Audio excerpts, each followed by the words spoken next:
पण मला असं वाटतं आपल्या सगळ्या लोकांचं गावाच्या विकासाकडे झालेलं अक्षम्य दुर्लक्ष, आणि त्याच्यात आपण केवळ गव्हर्नमेंटला दोष देऊया नको. गव्हर्नमेंट, गावातले शिकलेले लोक, म्हणजे कोकणाचं निम्म नुकसान जर कोणी केलं असेल तर कोकणातल्या सारस्वतांनी ज्या दिवशी कोकण सोडलं कोकणाच्या नुकसानाला सुरुवात झाली असं मी म्हणतो. कारण स्ट्रॅटेजिक प्लॅनिंग करण्याची क्षमता, आणि सारस्वत बाय कास्ट आपण म्हणूया नको, नाहीतर आपण गडबडीत अडकू. म्हणजे मी जेव्हा सारस्वत शब्द जेव्हा म्हणतोय याचा अर्थ शिकलेले भूमिपुत्र जेव्हा गाव सोडून मुंबईमध्ये जेव्हा जातात तेव्हा गावामध्ये अडाणी लोक राहतात आणि स्ट्रॅटेजिक प्लॅनिंग होत नाही, आणि राजकीय पक्षांना ही खेळणी सांभाळणं खूप सोयीचं पडतं. कारण प्रतिप्रश्न विचारणारा गावात जेव्हा कोण नसतो तेव्हा दर 5 वर्षांनी त्यांना चुना लावणं खूप सोयीचं पडतं. प्रॉब्लेम तिथे आहे. त्याचे मला प्रामाणिकपणे असं वाटतं अक्षम्य झालेलं दुर्लक्ष एक मुद्दा. दुसरा मुद्दा प्रदीप, मला असं वाटतं की जी दुनिया मी टी व्हीवर बघतो आणि जी दुनिया मी जगतोय ह्याच्यामध्ये प्रचंड डिस्पॅरिटी आहे. त्याच्यामुळे मी जे जगतोय ते मला दिसत नाही, आणि जसं मी जगतोय ते मला जर जगणं असह्य होत असेल तर मला असं वाटतं एक सोशल डायलिमा क्रिएट होतो. आणि मला डॉक्टर म्हणून असं वाटतं डिप्रेशनचं एक कारण जर ते असेल जे मी बघतोय ते मी जगू शकत नाही. विदर्भातला मनुष्य, यवतमाळचा मनुष्य गळफास खूप उशिरा लावतो, तो रोज खरं तर मरत असतो. गळफास लावल्यानंतर त्याची बातमी होते. आणि मला प्रामाणिकपणे असं वाटतं ती जी डिस्पॅरिटी जी आहे ती डिस्पॅरिटी ही सिंव्हा लोकांमध्ये मला नेहमी जाणवते. तिसरा महत्त्वाचा मुद्दा हा असतो, आपली राजकीय नेतृत्व जी असतात ती शेतीतनं उभारून आलेली नसतात, ती पैशाच्या बळावर निवडून आलेली असतात. म्हणजे पदवीधर मतदारसंघाला सुद्धा 2000 रुपये मत जेव्हा घेतलं जातं तेव्हा माझ्यासारख्या माणसाला असं वाटतं कसलं कर्माचं शिक्षण आणि कसले संस्कार. म्हणजे गावातला छोटा दरिद्री मनुष्य 500 रुपये मागतो तेव्हा राजा आम्ही चिंता करणार, पदवीधर मतदारसंघाला 2000 जेव्हा दिले जातात त्याचं उत्तर कोणाकडे आहे.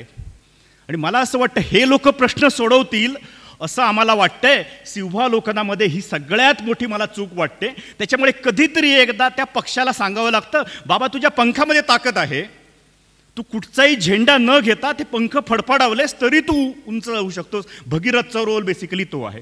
प्रदीप, एक शेवटचं सांगतो आणि माझं बोलणं थांबवतो. मी थांबतो एवढ्याचसाठी, नंतर ना काय केलं, कारण मी राजाला मगाशी म्हटलं आम्हाला डॉक्टर लोकांना क्रोसिनच्या फार्मॅकॉलॉजीमध्ये अजिबात इंटरेस्ट नाही.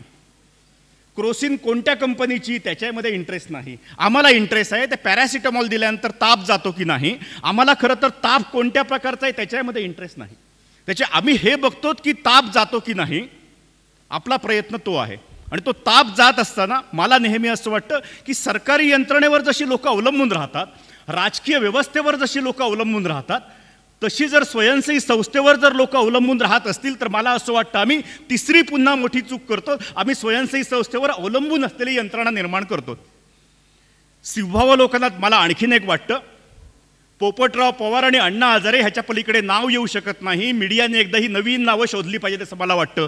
तेच नाणं तुम्ही किती वर्ष गाजवणार आहात. आणि हा प्रश्न जो आहे मी मोकळेपणाने एवढ्यासाठी वापरतो, तेच नाणं आम्ही किती वर्ष वापरतो. कधीतरी आम्ही कॉस्ट बेनिफिट रेशो काढणार की नाही. आणि सगळ्यात शेवटी बिझनेस मॉडेलमध्ये स्केलेबिलिटी असते. म्हणजे माझा बिझनेस मी किती वाढवला, माझ्या गावाचं नाव मी किती लोकांपर्यंत केलं. बायोलॉजिकल प्रोसेसमध्ये स्केलेबिलिटी नसते. बायोलॉजिकल प्रोसेसमध्ये रिप्लिका मॉडेल उभं केलं पाहिजे. आम्ही किती रिप्लिका मॉडेल उभी केली हा प्रश्न जर सागर आम्ही जर विचारला तर त्या प्रश्नाचं उत्तर खूप येत नाहीये. कारण आम्हाला डेव्हलपमेंटच्या प्रोसेसची पिकनिक स्पॉट करायचे होते, आम्हाला डेव्हलपमेंटच्या प्रोसेसचे रिप्लिका मॉडेल करायचे नव्हते. त्याच्यामुळे जो येतो तो राळेगण सिद्धी, जो येतो तो हिवरे बाजार. मला असं वाटतं अख्खं महाराष्ट्र काही निकम्म आहे का? नवीन का गावं तयार झाली नाहीत, नवीन का गावं मीडियाने देशासमोर आणली नाहीत. मी त्या दिवशी ABP माझाचा कट्टा बघत होतो आणि 3 इडियट्सवर जो पिक्चर बेतलाय त्याला राजीव खांडेकर विचारत होते, तुम्ही आत्तापर्यंत एवढे अंधारात का होता? तो म्हणाले, हा प्रश्न मला नका विचारू, हा प्रश्न तुम्हाला विचारा.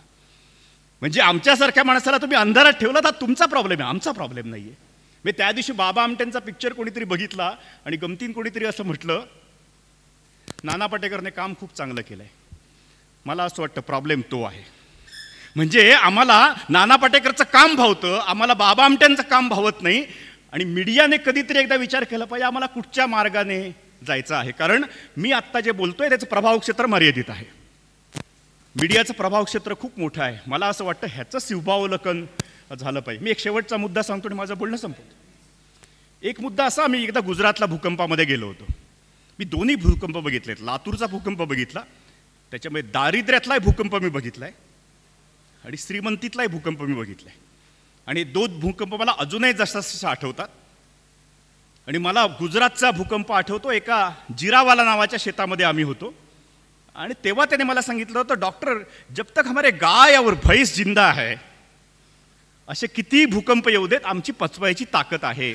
जोपर्यंत माझी गाय आणि बैल जिवंत आहे, मला असं वाटतं एकूण विकासाच्या प्रक्रियेमध्ये गावाच्या अर्थशास्त्रामध्ये शेतीपूरक उद्योगाचं जे बीज जे आहे, मग कोंबड्याचं असेल, शेळीचं असेल, बाकीचं असेल, ते आम्ही समजून न घेतल्यामुळे इन्फ्रास्ट्रक्चर डेव्हलपमेंट म्हणजे ग्राम विकास. तुम्ही आदर्श सांसद ग्राम विकास योजनेमध्ये जरी बघितलं तर तुमच्या लक्षात येईल त्यांचा सगळा भर इन्फ्रास्ट्रक्चर डेव्हलपमेंटवर आहे.